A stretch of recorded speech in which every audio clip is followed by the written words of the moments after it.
second president's report. I personally have been out of the country, and I just got back this morning. So here we are. While school may be out for the summer, the work of the board has continued steadily through many different time zones. Board members have been spread out in different states and countries, but that has not stopped us from staying connected. This summer, we've focused on several key policy updates, including revisions to the Code of Conduct, guidelines for student clubs, outside speaker policy, and safety procedures. We've also continued our efforts in our work in equity and efforts to strengthen inclusion work across the district, ensuring that all students feel welcomed and supported. Finally, I'd like to extend a warm welcome to our new student board member, Matthew Wohlstatter. We look forward to your perspective and contributions this year. Thank you, everybody, for a great summer work. We have one more summer meeting, and then we kick off September 2nd, right? Okay, and that's it. It's really short. Great. So now, we had discussed in our meetings last year that this would be the point in time in the president's report that Matthew would give his students' report. Yes. And so we have a few slides prepared. Thank you, Matthew. Let me. All right, thank you very much. So I'm very excited for my first student update for the Board of Education. This summer, I've been able to go to Greeley a couple of times to kind of see the work that's been going on, both with construction and other aspects of the school. And so there are many exciting things that have been happening this summer in order to plan for our students' first day on September 2nd. And so the first thing that is, I think, two of our biggest updates are the construction of the J Bridge and the guardhouse. The J Bridge has been down for, I think, 2 or 3 years at this point, and it's finally being reconstructed, allowing for a connection between the Math and Science building, otherwise known as the J building, to the main part of the school. And if you go to the next slide, I was actually able to go on the construction site, which is pretty cool. I got a hard hat, and I was able to see it in person. And so from a student perspective, it's really cool to see the changes that are being made to the school, and I really do think it'll be beneficial for all students. And then for the guardhouse will oversee all visitors going in and out of the school, and will just provide more safety for all our students, staff, faculty, and administration. And so another important change that's coming to Greeley this year is the student usage of cell phones during the school day. And in accordance with the New York State bell-to-bell cell phone policy restriction and CCSD policy 5031, the use of cell phones will be prohibited during the school day, and specifically during instructional time. And so high school students can store their phones in their backpacks, their lockers, or in their pockets. But then classrooms will also have these cell phone holders pictured up there to help support this policy as well. And then there is some language in the policy that allows faculty discretion in terms of cell phone use during instructional time in classes. And we're going to work with our students as they return to help acclimate everyone to the policy. And so, but you can see our products that will help support this policy as students return in the fall. It's going to be quite a change. So if you think you can't self-regulate digging into your pocket to take it out, it's best to put it either in that slotted shelf thing or the shoe holder thing with a number. The teacher may require the shoe holder, Yeah. which Okay. is current practice. Okay. So luckily, everyone will have one of them now. So, go ahead. And then another important update is our new academic teams, which have been worked on this past school year and are now being put into place this year. And I just wanted to kind of highlight that the Meet the Horace Greeley academic team coaches will be on Thursday, September 4th at 6 p.m. here in the auditorium, where students can learn about their coaches and their expectations for the upcoming season. And then registration will begin the following day. And then something that I didn't even know was going on, but that an exciting new camp has been made and it was in its first week this year at Greeley in the Student Sustainability Research Center in the greenhouse, where 3rd and 4th grade students have been participating in plant camp. and they've been able to access the resources that we have in the greenhouse and in the head house and in the science department overall. And they're actively learning and engaging about topics like plants and ecosystems and composting that are one really valuable to them as elementary schoolers and just as students overall. But are also giving them early access to the greenhouse and the facilities that are offered at Greeley for when they come in a few years to be able to experience even more. And so while this camp is guided by Dr. Pease, it's led by three incoming juniors who are the Sustainability Research Center Fellows. And they are leading these students to enjoy the greenhouse and learn. And I think it's been really successful so far. And I think that registration for the camp filled up in, I think 1 hour is what I heard. So. Hottest ticket in town, folks. Wow. So that's been really successful. So it's great to see. Has that just been like a 1 week program or? It's 3 weeks. It was in its first week this year, this past week. Oh, I didn't even know we had that. It's a new thing. We used to do STEAM camp and we didn't have a lot of interest, so we stopped running those. This is a new pilot for us. Oh, great. Plant camp. which is Love great. it. So thank you, Matthew, for your. Thank you. Thank you. Okay, so now, And are we on track with the construction to be done before school starts? oh, we have that in the. Coming in the up. update. Okay. So we I'll can talk hold about it. that now. Okay. All right, so we have some items on the agenda that we'd like to talk about, and then we want to provide the board with our summary. So the main reason we're meeting tonight is because of the tax warrant. So go ahead, Josh. Sure. So the tax warrant is where we direct our towns to issue their tax bills and then send over those funds to the school district. I meet with both town of Mount Pleasant and the town of Newcastle to verify the tax warrant, verify the tax rolls. And this year it is amounting to, as we had talked about during budget season, a 0.93% increase in Newcastle tax rate and a 1.33% tax increase in the town of Mount Pleasant tax rates. So then after this, after you all vote and sign off on that, I send a letter to the towns. They start their tax collection and then over the course of the year, send us the funds throughout it.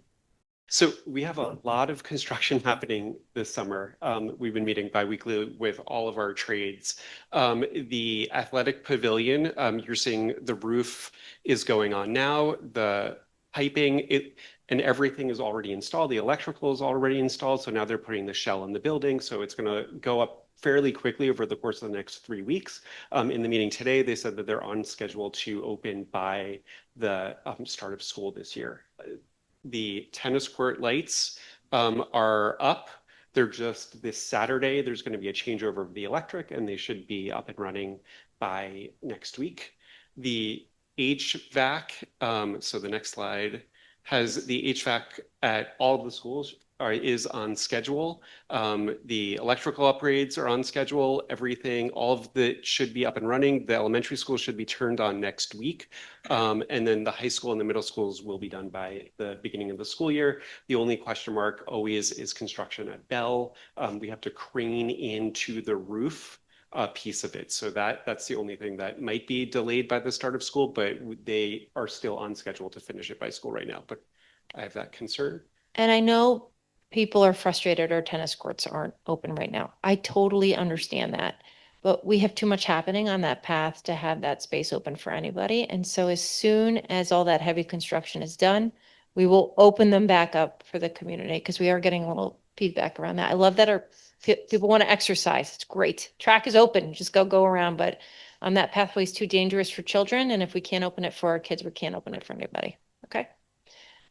All right. So on behalf of Andrew, I'd like to announce that we have all of our positions hired and in place to start the new school year, which I think is a credit to our administrative team and our faculty and our students who've been in all summer in demo lessons to be able to put us in a really strong position to open up in a way that we have all of our staff here who are in the probationary assignments. And we do have on the agenda the resignation of one of our social workers, but we have a plan in place where I think we'll be able at the next meeting to recommend someone that will be able to start the new school year at Bell. I do want to thank them all for working really hard to put us in a strong position to open our buildings. And so then our next major hire will be the Director of Special Education. But as the board knows, Karen Smith will be starting the school year for us. So we'll be focusing on that as soon as we get open. And Yasmin and Andrew will be leading that process together. And so now we want to talk about some professional development and curriculum reviews. So go ahead. Yeah, so I wanted to start by providing some framing. CNI is also very busy over the summer. It's one of the nice things is that we don't have to pull our teachers away from our students as we do during the school year. So we try to take advantage of the summer to do a lot of professional development, a lot of curriculum revisions, evaluations, things like that.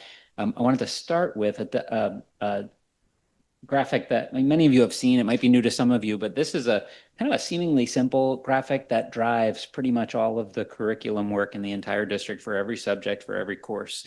And it's a curriculum evaluation cycle that all of our curriculum is on. All of our curriculum is part of one of these phases at any given time. And we use it to keep track of, keeping our curriculum fresh and making sure that curriculum doesn't get stale. Curriculum shouldn't be static. It shouldn't just be kind of locked in and stay put. And the reason for that is because standards change, assessments change, students change. Students that take a particular course change. In some cases, student needs change. You also have, even like global things that change. And so our curriculum needs to reflect those, global changes, best practices change, et cetera. So this is the way we keep our curriculum fresh, but also keep it on a schedule so that it's not kind of a curriculum free for all. And we make sure we have a good system to keep track of where things are. It also drives the CNI budget. So we know, when like new curriculum might be cycling on and when we might have to spend a chunk of money on a particular course or a subject area curriculum. So we can track this out over time. And I always use these same colors. Our staff are used to these colors. So we have color-coded spreadsheets with pretty much every course in the district, every subject area in the district. And we can, by color, tell you what phase of the evaluation it's in. In some cases, these things take a year. In other cases, they're shorter than a year. Sometimes we'll do a phase over a summer or even 2 phases over the summer. I know in some cases, the board has been involved in conversations where something comes to our attention or there's been some real change globally, et cetera, in some standard and assessment.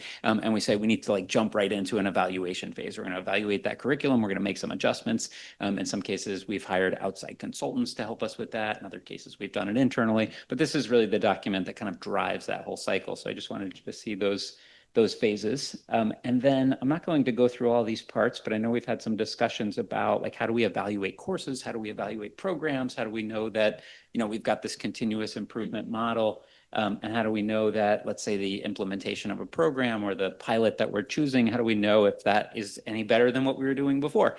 And so I did want to highlight, these are the same colors and the same phases that you saw before. In the evaluate phase, you can see some of the things we do. We don't do all of these things every time, but we do many of them. The department chairs of the middle school and the high school actually developed this list a few years ago, and we've refined it. Kind of was a grassroots, what do you do when you evaluate courses? And they gave us the list, and now we've memorialized it. So you can see on there, we do things like collect student performance data. We elicit feedback from students, from teachers, from parents. We examine student work. We look at enrollment data. In some cases where students have a choice of a course, they are either kind of move it, they vote with their feet, they say in high school in a lot of cases, if it's not a required course. So is it something where students are moving into it, or is the trend that they're moving away from it? We examine how it's aligned with the other courses vertically, which means the course before and the course afterwards. Look for curriculum gaps, look at instructional materials that may be used in the course. Those are the kinds of things we do.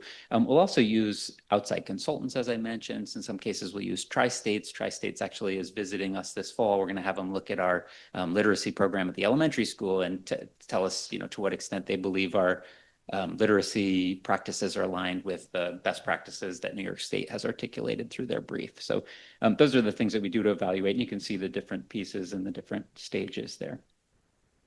So this, I just wanted to give you a snapshot. This was actually Monday, just to give you a sense, and Monday wasn't an atypical day. This was just me walking around on Monday. Christine said I'd like to include a few slides in the board update on, what's happening with curriculum. So I just wanted to give you a sense of This is just kind of a day in the life of what's happening. On the top left, you see 3 through 5 literacy. They were looking at word study, grammar, et cetera. And that was here in the academic commons. You can see how many faculty members will spend some time over their summer here with us learning. We had a Physics 9 team. This is a Physics 9 as some co-taught sections. And so this is a collaboration between a special education teacher and a physics teacher. So they work on creating like scaled and differentiated resources for the kids. We'll do that over the summer. Smithsonian Science is a new science curriculum that we're implementing in 6th and 7th grade. So this is the prepare phase for the implementation, which will start in the fall. And then in 7-8, we're doing a social studies vertical alignment of assessments. And around that, we have discovered, or maybe we knew we didn't address it just yet, but it's addressed now, that the students in 9th grade write 5 DBQs, which are like pretty significant essays with a lot of research that they have to do. But in 8th grade, they wrote many fewer. That we didn't have a good like step to that. So we're ramping up some of that rigor in the 7th and 8th grade program. So that was some of that work. So this is just a list of some of the highlights. There are many more things that are going on, but this is some of the highlights that I know we've been updating the board along the way. We're trying to align this to strategic plan priorities, and also, as I said, with that curriculum cycle. So we've got the literacy pilots, English 11, 12 electives. New York State published, there was a lot of talk about the New York State literacy briefs, but they actually also published numeracy briefs for math. So we're doing a little bit of work with our elementary teachers around the numeracy briefs. And again, I won't read the whole list, but I know many of these things we've discussed with the board over time. I did want to highlight that we also have our department chairs and our grade level leaders. Our grade level leaders are you can think of them as department chairs for the grade at the elementary schools. They all come in over the summer and do some planning with their building administrators as well. So, and we're doing some tech integration. Dr. Schoenbart is running some artificial intelligence integration into curriculum sessions for teachers and things like that. All right, I said a lot there. I don't know if I should pause or if you want to add anything. Are there any questions about the summer work before we go into world language? No, that's great. Okay. All right, now we're going to transition to our new program, the elementary school. All right, this is really exciting. So we've in the process, we've basically hired, I think one of the teachers is on the agenda tonight, right? So that will be our second of our 2 world language in the elementary schools. I've mentioned before, sometimes you see it abbreviated as FLES. But we don't really refer to language as foreign language anymore, just because of that like kind of othering connotation. So although that acronym has stuck, we generally call it world language is the way we describe it now, but sometimes you see it referred to as FLES. The program structure over on the left, we have 2 teachers. They'll travel together in the pair where they'll spend 2 days in each elementary school, each cycle. So it'll be 2 days out of 6 in each elementary school, and each student K through 4 will have 2 lessons in that 6-day cycle. So they will see a teacher, the same teacher twice. For like it might be day 1 and day 2, and then they'll see them again on day 1 and day 2. The building administrators have worked out the schedule. We've got 2 teachers that both have experience in teaching this kind of program. The lessons will be about 20 minutes long. We've been told that shorter lessons and more doses is better than like big chunks of lessons with less frequency. So the lessons are going to be quick. It's going to be a push-in model where the classroom teacher is there. What we've learned from visiting other districts is that when you have a push-in model with the classroom teacher there, the classroom teacher will often also kind of learn along with the students, and then that discussion learning will continue when the teachers are not there, and then the next time they just kind of pick up from there. So that's the model for right now. The thing that we're working on now, you can see on the right side, is we want to do kickoff assemblies for the students to just like generate some excitement around the program, and also start to ramp up some parent communications around the program, just to do a little bit of the kind of what to expect, how you can support the program at home. Okay, and then our grant on the agenda? We applied for a digital wellness grant. It's a grant that is supported by ISTE, which is the premier National Technology Association in Education, and ASCD, which is the kind of premier National Curriculum Association. They've joined forces with Pinterest they have a very large grant from Pinterest. It's about $1 million. They have had districts apply for a small piece of it. It's $7,500, but the good news is we have access to a lot of their real experts, and I think that's where they're using the chunk of the grant money, is to pay like experts to do professional development with school districts. And so we have a grant that we'd like you to consider and accept as $3.26 for $7,500, and that will support a team of educators here. We've been asked to put together a team of 6. And in addition, Josh and Adam and myself and Christine will be kind of an ad hoc member when she can join us to develop some curriculum and instructional materials that will support digital wellness and digital citizenship for our students. So we met today, actually. We had a webinar with the folks from ISTE, and we met as a team. We have some ideas for the year. So that's an exciting initiative for us. And then Yasmin? So earlier this week, we met with all of the building coordinators for the new student program that is under the Welcome and Connect initiative. Those building coordinators were in a half-day training with myself and Karen to really talk about the role of the student ambassadors who will be selected by the coordinators in collaboration with the administration and the district.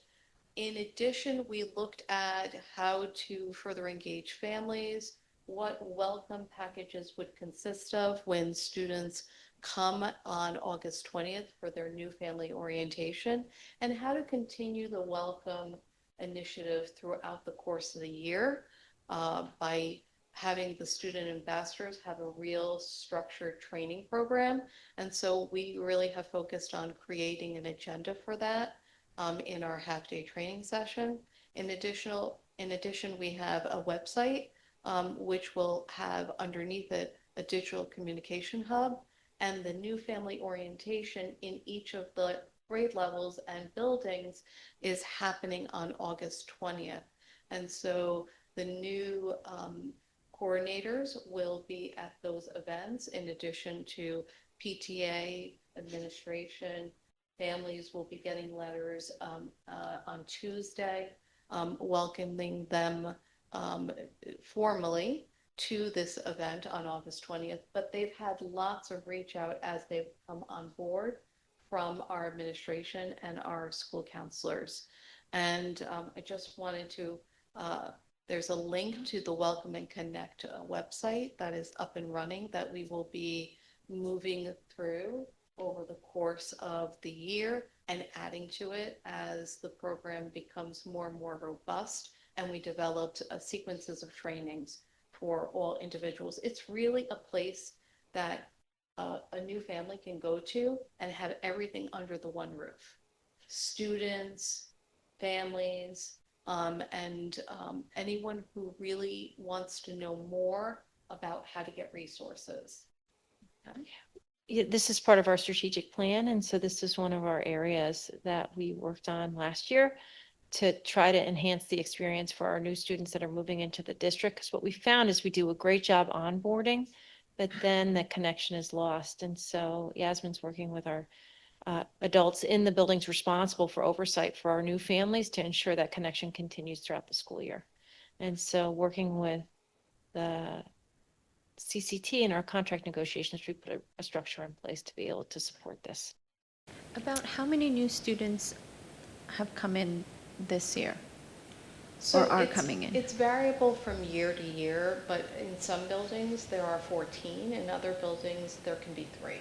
Okay. So it just depends, and the data show that over the years it's pretty steady in terms of its consistency across the district.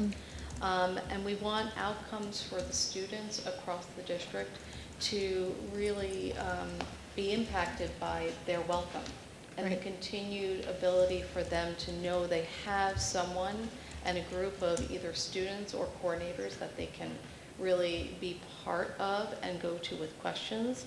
And it's giving them multiple levels of resources, both families and students.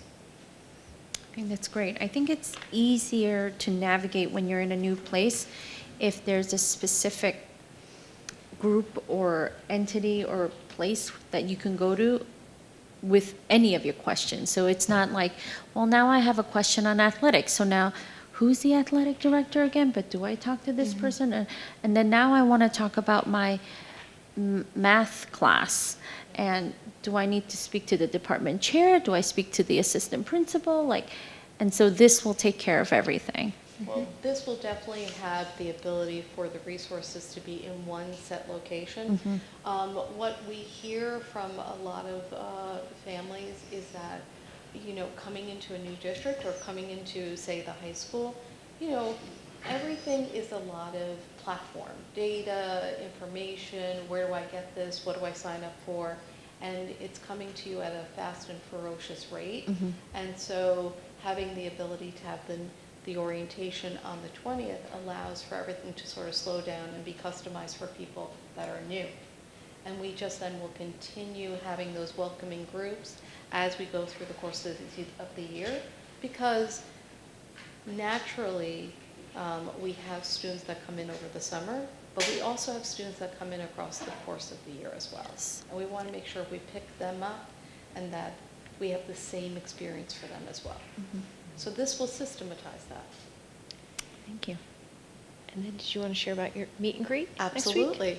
So I sent out a letter through Parent Square introducing myself and also informing families that at each of the levels, both elementary, middle, and high school, I'll be conducting meet and greets this Monday at Roaring Brook, but all the elementary principals will be there, and we'll have all elementary school families there on Monday at 9:30 a.m.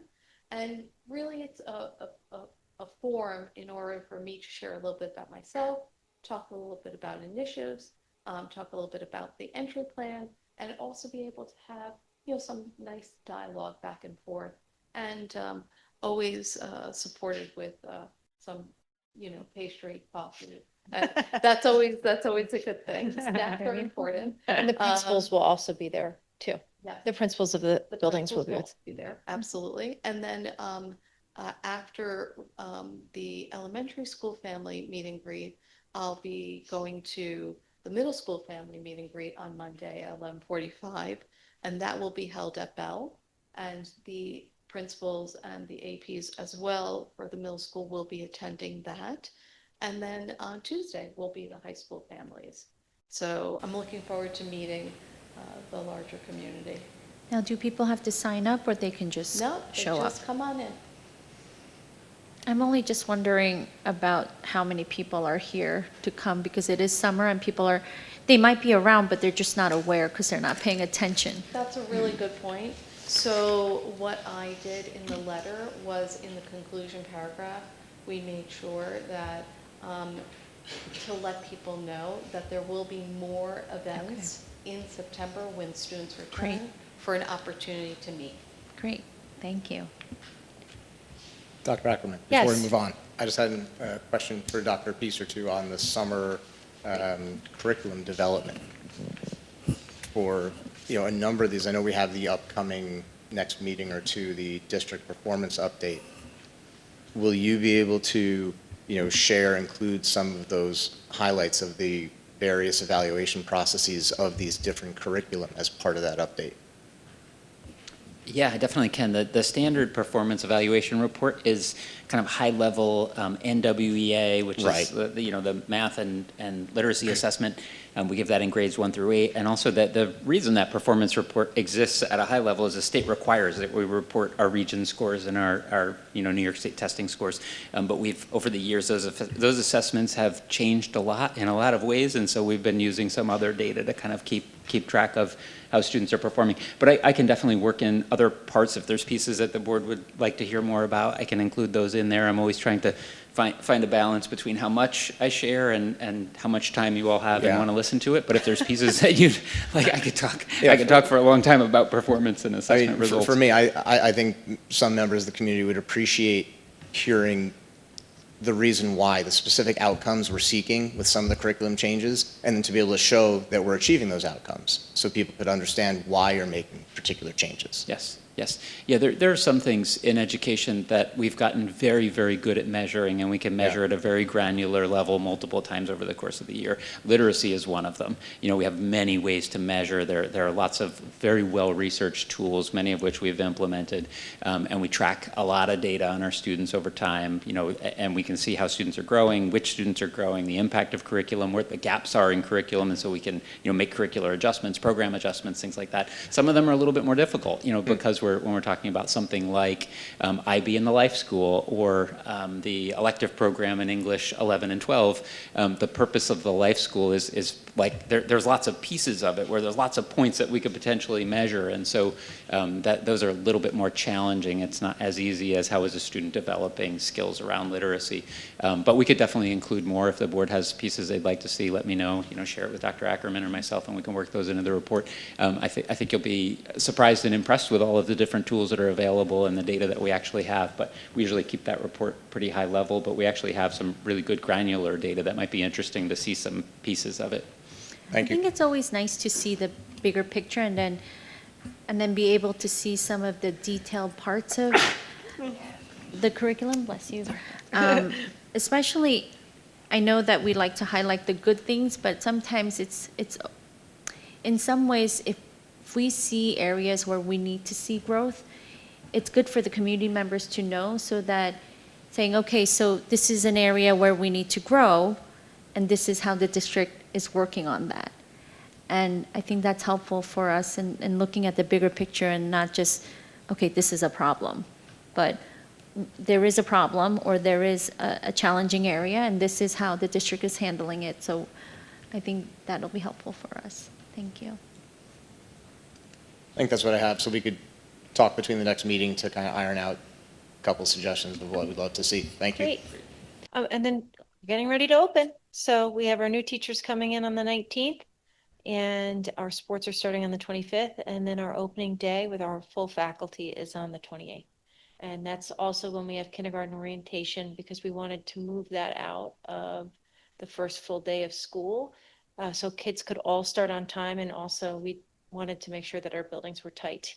And so we felt like having parents in our buildings before school open would make the whole environment feel more comfortable for everybody. So we did it last year, and we're doing it again this year, and we're really excited. So that's the end of the superintendent's update.